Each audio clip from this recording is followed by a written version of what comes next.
Hey travelers, Mag and I here on day 336 of our trip around the United States. This is it. We are there. We have entered the final 3. We are down to our last 3 days, not only taking on the state of California, but in finishing our trip around the contiguous United States. Yesterday, we arrived in Sacramento, and we need to take the day to assess the situation and see what our last days had in store for us. I was really hopeful that Tioga Pass would be open, and that would have alleviated a lot of driving for these last couple of days. Unfortunately, that's still not the case. The pass is closed, and they are working on clearing the snow and getting the conditions up in working order, but it's not gonna help us in our endeavors. That's just fine. We're gonna continue on to our final goals around the pass and come in for the finale. For today's route, we have 330 miles to cover. From here in Sacramento, at the Capitol building, we're gonna make our way out east around the mountains and bring our day through Bridgeport and finally coming down near Mammoth Lakes. I'm looking forward to taking on these last 3 days in California and seeing what the mountains have in store for us. So let's get out there together and finish this thing. Come on, let's go. We are kicking off our final days here in California in Sacramento with a population of more than 500,000 people, making it the 4th most populated city in Northern California and the 6th most populated city in the state. Settlement of this region began all the way back in 1808 when Spanish explorer Gabriel Moraga discovered the Sacramento River Valley. Then followed Mexico in 1839 when John Sutter Sr. arrived at the confluence with a Mexican land grant, allowing him 50,000 acres of property at the confluences of the American and Sacramento rivers. With the discovery of gold in the area, the colony began to grow rapidly, with thousands of prospectors and miners arriving into the area. By December of 1848, his son, John Sutter Jr., began to lay out the city of Sacramento just 2 miles south of his father's property. It became the first city to incorporate on February 27th of 1850. The Capitol building itself is currently closed for construction, but that doesn't stop us from exploring the area, first by crossing the street into Plaza de California. Situated here in the plaza, between the California State Treasurer's Office and the Court of Appeals, we discover the California Peace Officers Memorial. This monument, representing well over 100 years of law enforcement, was dedicated in 1988 to the memory of the men and women who have made the ultimate sacrifice while protecting the state of California. On the opposite side of the building, Aichan and I take a stroll together through the California State Capitol Park, allowing a couple of virtuals and the stages from an adventure lab to guide our way.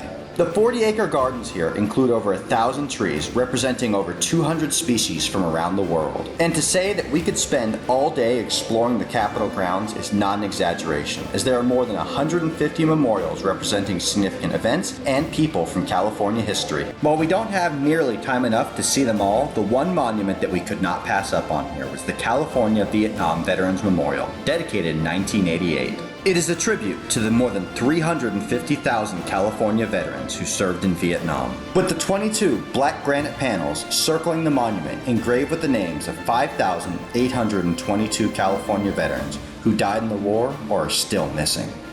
While serving in theater, U.S. Army Major Michael O'Donnell is quoted as saying, "Take what they have left and what they have taught you with their dying and keep it your own." And in that time, when men decide and feel safe to call war insane, take one moment to embrace those gentle heroes you left behind. For our last stop in the capital city, we head to the Old City Plaza at the Cesar Chavez Memorial Plaza. This park, once seriously considered to house the Capitol building, is named in honor of the American labor leader and civil rights activist Cesar Estrada Chavez. He always fought for what he felt was right. From the depth of need and despair, people can work together, can organize themselves to solve their own problems, and fill their own needs with dignity and strength. And so, our climb up to the top begins right now.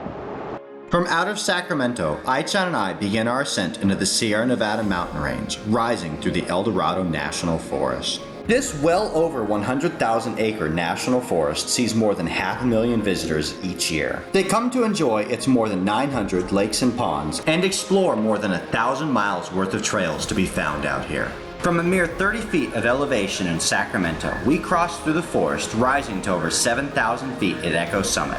I might have hoped for a shorter route to get us to Mammoth Lakes, but since we're already climbing through the forest, we might as well find some geocaches along the way. Each time we come to a stop, we enjoy the fresh mountain air and the unique sounds of the forest as we add our names to a logbook. I also count myself lucky that there are plenty of options to choose from that keep us relatively close to the road. Ai-chan even goes so far as to put her afternoon nap on hold to help me sniff some of these containers out of their hiding places. Who's a good geo dog? From the heights of Echo Summit, we celebrate a series of successful finds that have carried us all the way to the top.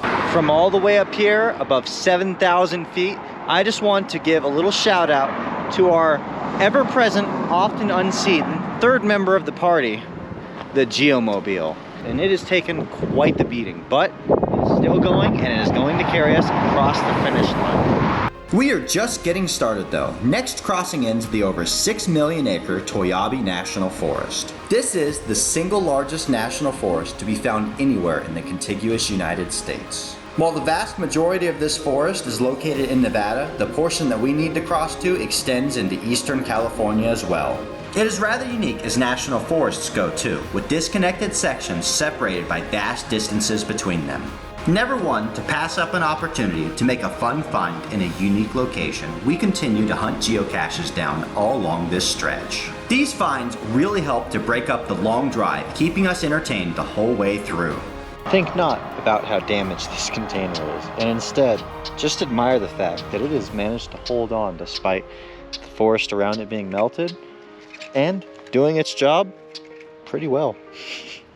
We finally managed to top out when we hit Monitor Pass at an elevation of 8,314 feet. This was also the pass that Jedediah Smith had crossed through in 1827 on his way out of California. As the first non-native to ever cross the Sierra Nevada mountains, I can only imagine what he thought about being up here. There is not even a point of comparison with how easy we have it being able to drive along these roads rather than having to hike it or roll our wagons across it. Not to mention the convenience of having so much information available at our fingertips to let us know that the route we want to take is actually possible to pass. Not that I didn't already know this, because all of this information is available online, and part of the reason we took the day off yesterday was to do exactly that, check to make sure the roads we needed were available. But it's still nice to see these signs, open and ready to go up to our finale. Descending to about 6,000 feet, we visit the Mono County Museum in the small city of Bridgeport. This building was once the original Bridgeport Elementary School, built back in 1800, which was moved into Bridgeport Park in 1964. The museum showcases artifacts, furniture, equipment, maps, and photographs chronicling the cultural history of the Mono Basin. We're not here at the right time to take a tour inside the museum itself, but there's still plenty to see right outside. With just barely enough time still left on our side, we come into Bodie State Historic Park. This extremely well-preserved ghost town is named for W.S. Bodie, who had discovered small amounts of gold in the hills just north of Mono Lake. While there are many roads crisscrossing this old ghost town, they are not meant for driving, so we park on the outskirts and walk in. I can't tell you how cool this is. I love ghost towns, and usually I'll just take an abandoned building or two.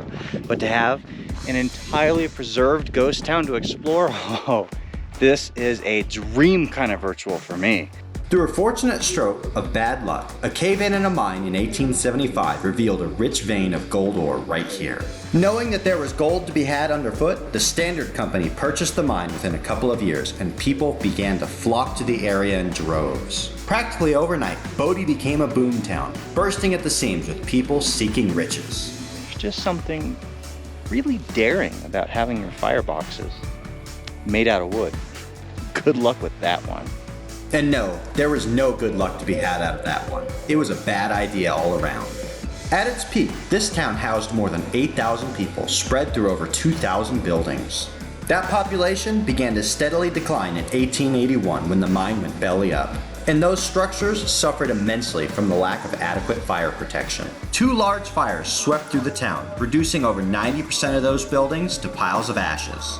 An outstanding tour of this historic ghost town.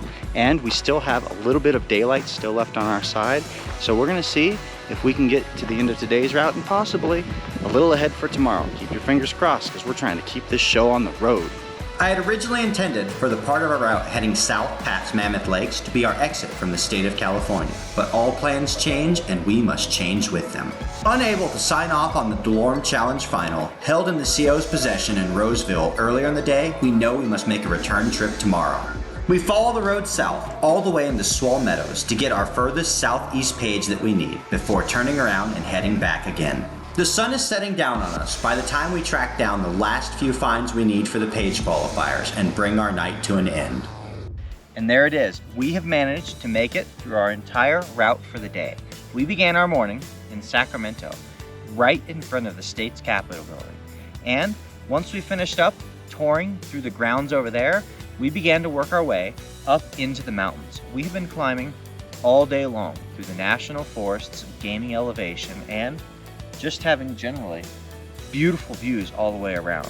I'm really glad that we did not approach this part of Northern California when we were here in February, because with how high we are and how much snow is still in some of the areas we've gone through, it would have been miserable. But right now, the conditions are pretty good. Even if the pass we didn't need was opened up, the other roads have been good, and we've made it all the way out to Mammoth Lakes and Mono Lake to be able to end our day. We appreciate you guys continuing to join us as we complete our journey through not only California, but the entire lower 48. We are almost to that goal. Just another day, maybe two, and we have this completely in the bag. Like this video, subscribe, stay tuned for updates, and we'll see you out on the trail.